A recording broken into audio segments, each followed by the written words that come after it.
ओम नमः भगवते वासुदेवाय नमः। दोस्तों, इससे पहले आपने हमारे चैनल में अध्याय 3 और अध्याय 4 का श्रवण किया था। आज हम आपको अध्याय 5 और अध्याय 6 का रसपान कराएंगे। आशा करते हैं कि आपको हमारी वीडियो पसंद आ रही होगी। अगर पसंद आ रही है तो वीडियो को लाइक ज़रूर कर दीजिएगा दोस्तों, और अगर आपने हमारे चैनल को सब्सक्राइब नहीं किया है तो सब्सक्राइब भी कर दीजिएगा दोस्तों। तो चलिए भगवान श्री हरि विष्णु का स्मरण करते हुए कथा की शुरुआत करते हैं। नारद जी बोले, हे महाभाग, हे तपोनिधे। इस प्रकार अधिमास के वचनों को सुनकर हरि ने चरणों के आगे पड़े हुए अधिमास से क्या कहा। श्री नारायण बोले, हे पाप रहित, हे नारद, जो हरि ने मलमास के प्रति कहा वह हम कहते हैं, सुनो। हे मुनिश्रेष्ठ, आप जो सत्कथा हमसे पूछते हैं, आप धन्य है। श्री कृष्ण बोले, हे अर्जुन, बैकुंठ का वृत्तांत हम तुम्हारे सम्मुख कहते हैं, सुनो। मलमास के मूर्छित हो जाने पर हरि के नेत्र से संकेत पाए हुए गरुड़ मूर्छित मलमास को पंख से हवा करने लगे। हवा लगने पर अधिमास उठकर फिर बोला, हे विभो, यह मुझको नहीं रुचता है। अधिमास बोला, हे जगत को उत्पन्न करने वाले, हे विष्णु, हे जगतपते, मेरी रक्षा करो, रक्षा करो। हे नाथ, मुझ शरण आए कि आज कैसे उपेक्षा कर रहे हैं। इस प्रकार कहकर कांपते हुए घड़ी घड़ी विलाप करते हुए अधिमास से बैकुंठ में रहने वाले ऋषिकेश हरि बोले। श्री विष्णु बोले, उठो उठो, तुम्हारा कल्याण हो, हे वत्स, विषाद मत करो। हे निरीश्वर, तुम्हारा दुख मुझको दूर होता नहीं ज्ञात होता है। ऐसा कहकर प्रभु मन में सोचकर क्षणभर में उपाय निश्चय करके पुनः अधिमास से मधुसूदन बोले। श्री विष्णु बोले, हे वत्स, योगियों को भी जो दुर्लभ गोलोक है वहां मेरे साथ चलो, जहां भगवान श्री कृष्ण पुरुषोत्तम ईश्वर रहते हैं। गोपियों के समुदाय के मध्य में स्थित दो भुजा वाले, मुरली को धारण किए हुए नवीन मेघ के समान श्याम लाल कमल के सदृश नेत्र वाले, शरद पूर्णिमा के चंद्रमा के समान अति सुंदर मुख वाले, करोड़ों कामदेव के लावण्य की मनोहर लीला के धाम, पीतांबर धारण किए हुए, माला पहिने, वनमाला से विभूषित, उत्तम रत्नाभरण धारण किए हुए, प्रेम के भूषण, भक्तों के ऊपर दया करने वाले, चंदन चर्चित सर्वांग, कस्तूरी और केशर से युक्त, वक्षस्थल में श्रीवत चिन्ह से शोभित, कौस्तुभ मणि से विराजित, श्रेष्ठ से श्रेष्ठ रत्नों के सार से रचित किरीट वाले, कुंडलों से प्रकाशमान, रत्नोल के सिंहासन पर बैठे हुए, पार्षदों से घिरे हुए जो है, वही पुराण पुरुषोत्तम परब्रह्म है। वे सर्वतंत्र स्वतंत्र है, ब्रह्मांड के बीज, सबके आधार, परे से भी परे, निष्प्रह, निर्विकार, परिपूर्णतम प्रभु, माया से परे, सर्वशक्ति संपन्न, गुणरहित, नित्य श्रीरी। ऐसे प्रभु जिस गोलोक में रहते हैं वहां हम दोनों चलते हैं, वहां श्री कृष्णचंद्र तुम्हारा दुख दूर करेंगे। श्री नारायण बोले। ऐसा कहकर अधिमास का हाथ पकड़कर हरि गोलोक को गए। हे मुने, जहाँ पहले के प्रलय के समय में वे अज्ञानरूप महाअंधकार को दूर करने वाले, ज्ञानरूप मार्ग को दिखाने वाले केवल ज्योतिया स्वरूप थे, जो ज्योति करोड़ों सूर्यों के समान प्रभा वाली, नित्य, असंख्य और विश्व की कारण थी, तथा उन स्वेच्छामय विभु की ही वह अतिरेक की चरम सीमा को प्राप्त थी, जिस ज्योति के अंदर ही मनोहर तीन लोक विराजित हैं। हे मुने, उसके ऊपर अविनाशी ब्रह्मा की तरह गोलोक विराजित है। 3 करोड़ योजन का चौतरफा जिसका विस्तार है और मंडलाकार जिसकी आकृति है, लहलहाता हुआ साक्षात मूर्तिमान तेज का स्वरूप है, जिसकी भूमि रत्नमय है। योगियों द्वारा स्वप्न में भी जो अदृश्य है, परंतु जो विष्णु के भक्तों से गम्य और दृश्य है। ईश्वर ने योग द्वारा जिसे धारण कर रखा है, ऐसा उत्तम लोक अंतरिक्ष में स्थित है। आधि, व्याधि, बुढ़ापा, मृत्यु, शोक, भय आदि से रहित है, श्रेष्ठ रत्नों से भूषित असंख्य मकानों से शोभित है। उस गोलोक के नीचे 50 करोड़ योजन के विस्तार के भीतर दाहिने बैकुंठ और बाएं उसी के समान मनोहर शिवलोक स्थित है। 1 करोड़ योजन विस्तार के मंडल का बैकुंठ शोभित है, वहां सुंदर पीतांबरधारी वैष्णव रहते हैं।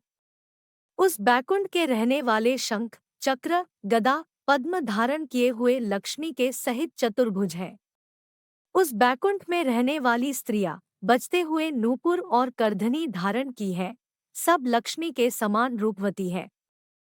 गोलोक के बाएं तरफ जो शिवलोक है, उसका करोड़ योजन विस्तार है और वह प्रलयशून्य है, सृष्टि में पार्षदों से युक्त रहता है। बड़े भाग्यवान शंकर के गण जहाँ निवास करते हैं। शिवलोक में रहने वाले सब लोग सर्वांग भस्म धारण किए, नाग का यज्ञोपवीत पहने रहते हैं। अर्धचंद्र जिनके मस्तक में शोभित है, त्रिशूल और पट्टिशधारी, सब गंगा को धारण किए वीर है और सबके सब शंकर के समान जयशाली है। गोलोक के अंदर अति सुंदर एक ज्योति है। वह ज्योति परम आनंद को देने वाली और बराबर परमानंद का कारण है। योगी लोग बराबर योग द्वारा ज्ञानचक्षु से आनंद जनक, निराकार और पर से भी पर उसी ज्योति का ध्यान करते हैं।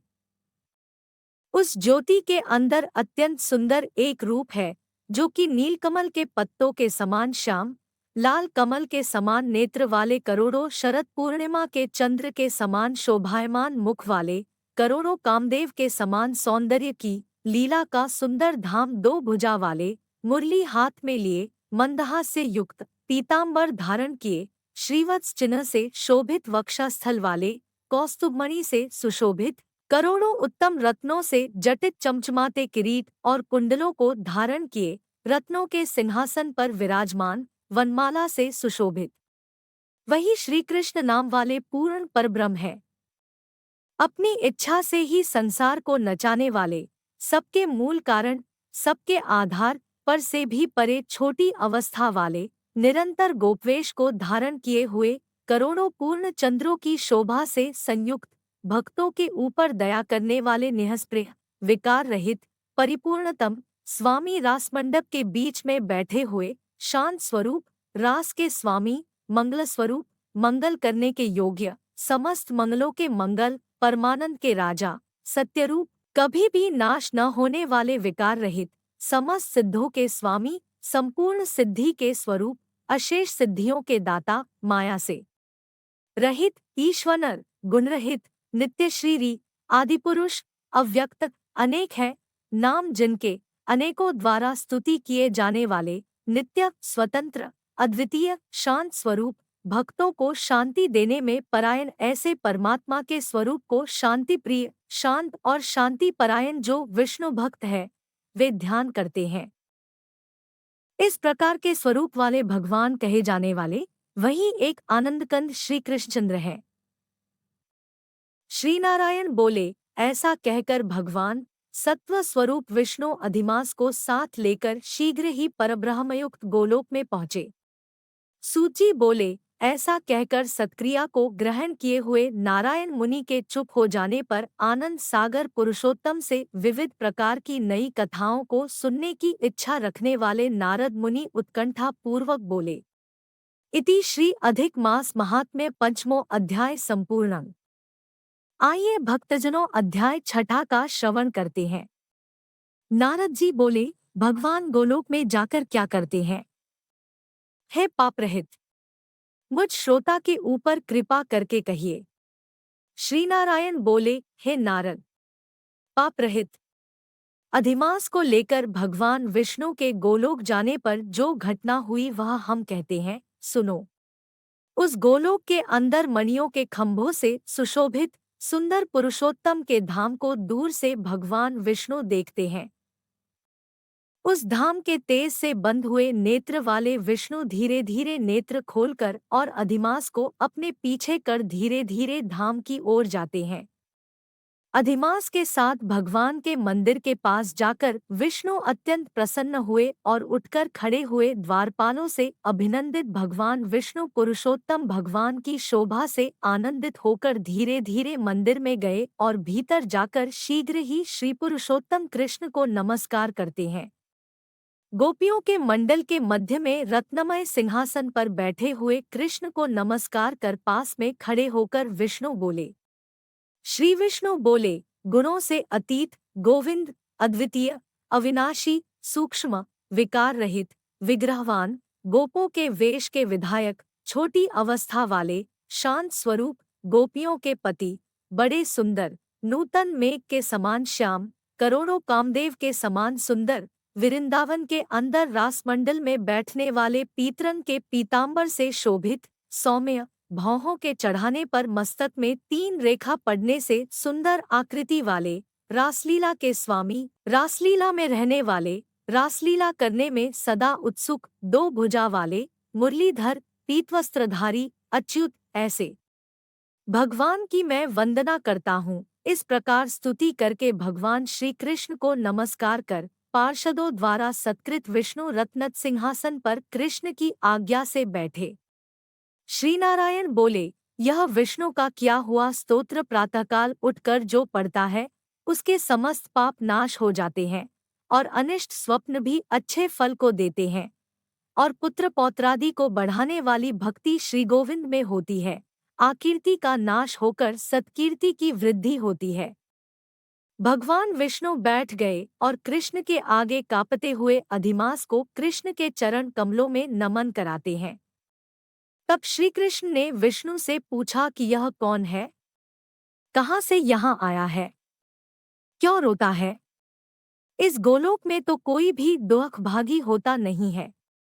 इस गोलोक में रहने वाले तो सर्वदा आनंद में मग्न रहते हैं। ये लोग तो स्वप्न में भी दुष्टवार्ता या दुख भरा समाचार सुनते ही नहीं।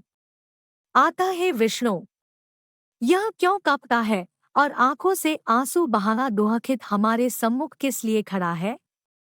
श्रीनारायण बोले, नवीन मेघ के समान श्याम सुंदर, गोलोक के नाथ का वचन सुन। सिंहासन से उठकर महाविष्णु मलमास की संपूर्ण दुख गाथा कहते हुए बोले।